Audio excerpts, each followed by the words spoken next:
안녕하세요, 김영춘입니다. 김영춘TV 세상 읽기 8월 마지막 순서 시작하겠습니다. 태풍도 오고 비도 많이 내렸습니다. 날씨가 시원해졌는데 여러분 이제 한여름 지친 그 마음들 또 몸도 찬바람 속에 씻어버리고 다시 리프레시하는 그런 8월 마지막 주 되었으면 좋겠습니다. 여러분 지금 대선 경선이 각 정당에서 한참 진행 중입니다. 이제 대선이 6개월여 정도밖에 안 남았죠. 이 상황에서 이 대선을 어떻게 관전할 것인지 그 포인트를 몇 가지 같이 짚어보고자 합니다. 우선 우리나라 대선의 경향들을 보면은 정당들 간의 싸움의 성격이 강할까요? 아니면은 인물 대결의 성격이 강할까요?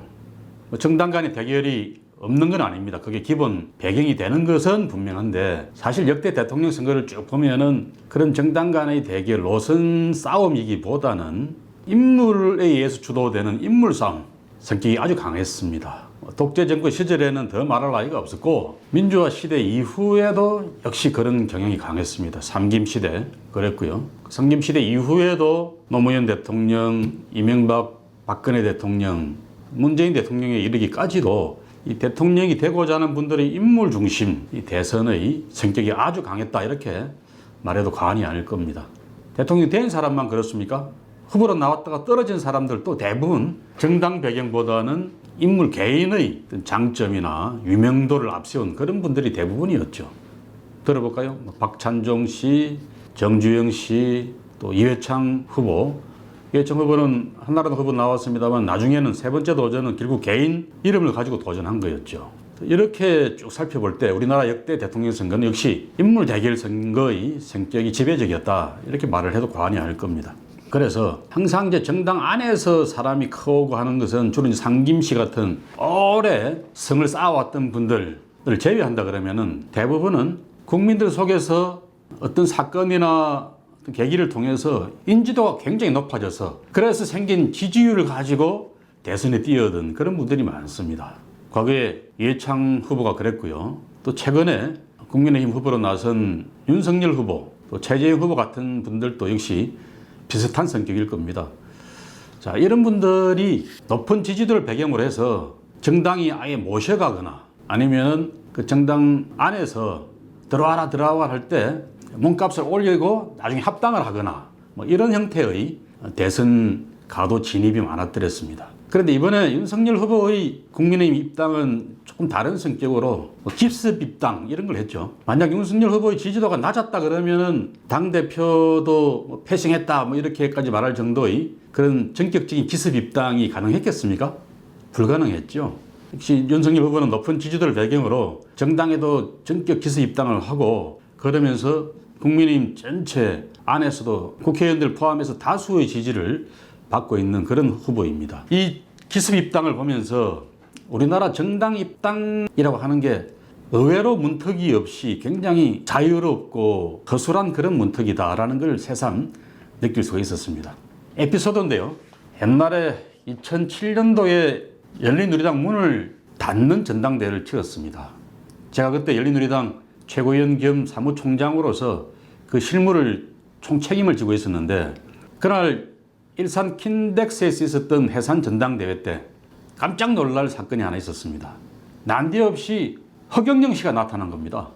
허경영 씨가 일군의 지지자 무리를 이끌고 그 전당대회장을 막 이렇게 설치고 다니는 거죠. 그러면서 열린우리당 해산 반대 캠페인을 하고 있었어요.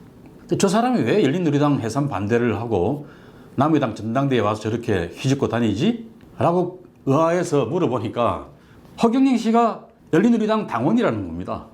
근데 그 사람이 과거에 대통령 선거도 출마했고 뭐 평가가 어떻든지 간에 아주 유명한 사람인데 당의 사무총장인 저도 모르고 있는 당원이었습니다.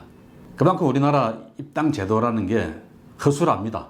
이번에 윤석열 씨가 가령 공개적으로 입당을 했다고 하더라도 반대는 하지 않았겠죠. 그러나 기습 입당이라는 게 가능할 정도로 입당의 관문 자체가 굉장히 낮다라는 점을 새삼 느끼는 그런 사건이었습니다. 허경영 씨 이야기가 나왔으니까 이분이 또 최근에도 세간의 뉴스의 일단을 장식한 분입니다. 여러분 이 사진 TV 뉴스나 인터넷에서 보신 분들 많으시죠?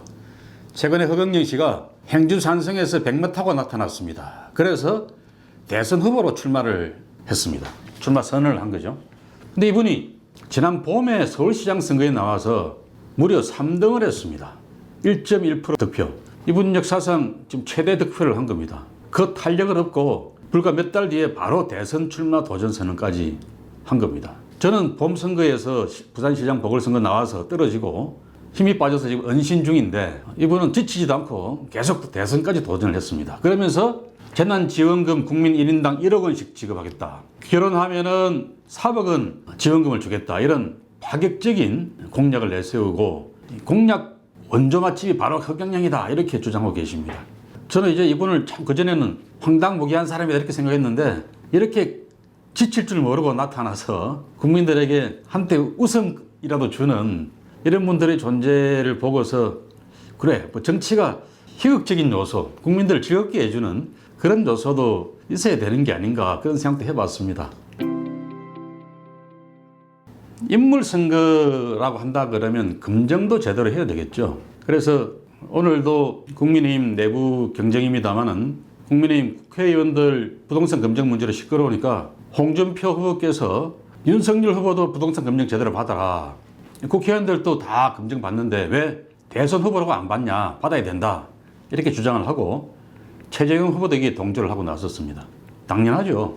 대선 후보 검증이야말로 정말 그분의 도덕성 검증, 또 정책 능력 검증, 리더십 검증 이런 게 제대로 되어야 되죠. 그래서 뭐 필요한 검증 절차 제대로 이행해야 될 거고요. 그런데 제가 부산시장 선거 나가서 더 느낀 건데 이 인물 검증만 막 하다 보니까 정책 이슈를 제기를 하고 정책 검증을 해도 뉴스거리가 잘 안 됩니다. 그 인물 개인의 도덕성 검증이나 이런 거는 이른바 네거티브 공세라고 막 욕은 하지만 신문이든 방송이든 뉴스거리로는 굉장히 많은 비중을 차지해서 보도를 하고 그러는데 정책이 틀렸다라고 검증을 하고 또 내 공약은 이런 거다라고 정책 제시를 해도 그건 보도를 잘 안 해줘요. 이건 우리나라 언론들에서 큰 부분 반성을 좀 많이 해야 될 것 같습니다. 인물 검증과 함께 정책 검증 그리고 긍정적인 정책 제시에 대해서도 일정 비중을 두어서 보도를 해줘야 공약 제시를 하고 긍정적인 캠페인을 할 수 있는 동기부여가 되겠죠. 그런 점에서 저는 우리나라 언론들이 선거 풍토를 건설적인 방향으로 건전하게 이끌어내는데 아주 중요한 역할을 하는 그런 공기다. 이런 점들을 힘주어 강조하고 싶습니다.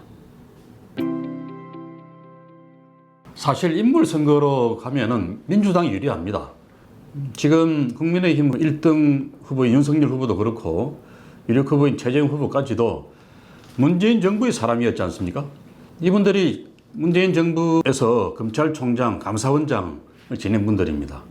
가장 핵심의 권력 기관을 이끌었던 사람들이죠. 저도 그 정부에서 해수부 장관을 지냈습니다만은 공직을 맡았다 그래서 그 정부에 대해서 비판 못한다 그렇게 생각하지는 않습니다. 당연히 국민의 한 사람으로서 또 고위 공직을 지낸 사람으로서 내가 몸담았던 정부라도 잘못하는 게 있다 싶으면 비판할 수 있죠. 뭐 저도 그렇게 할 수 있다고 생각합니다. 그런데 그런 비판의 자유와 정 동떨어진 행동들 이분들이 하고 계시거든요. 야당으로 가서 내가 몸담았던 정부를 욕하고 정권 교체를 해야 된다. 이렇게 말하는 것은 그냥 비판하는 것과는 차원이 다른 이야기입니다. 내가 먹던 우물에 침을 뱉는 격이고 또 나까지 참여해서 같이 일했던 그 정부 사실 어떤 면에서는 공동운명체입니다. 그래서 내 책임은 온데간데 없고 모든 게 다 대통령의 책임이고 다른 사람들 책임이다. 이렇게 이야기한다는 것은 적어도 책임 있는 공직자의 자세나 도리는 저는 아닐 거라고 생각합니다. 그런 점에서 저는 이분들이 결국 출발선뿐만 아니라 대통령 후보로서 국가를 어떻게 경영할 것인지 그 비전과 정책적 준비가 너무나 부족한 분들이기 때문에 처음에 잠깐 대통령이나 정권을 공격을 해서 얻었던 그 찰나의 인기는 곧 신기루처럼 점점 꺼져갈 수밖에 없을 거다. 그렇게 확신을 합니다. 그렇게 따져놓고 보면은 국민의힘에서 별로 인물 경쟁력 가진 후보들이 없습니다. 그런 점에서 인물 대결로 가면은 저는 민주당이 훨씬 유리하다 이렇게 생각하는 입장입니다. 그러나 역시 대통령 선거는 인물 대결도 중요합니다만은 정당 간의 대결 또 정책 노선의 대결이 가장 주안점이 주어져야 되는 선거라고 저는 생각을 합니다. 내가 이 나라를 어떻게 끌고 나가겠다. 그리고 나뿐만 아니라 나는 어떤 정당의 후보로서 우리 정당이 대한민국을 어떻게 경영해 나가겠다라고 하는 정책 공약과 노선, 철학을 제시하고 국민의 심판을 받는 게 그게 책임 정치의 요체입니다.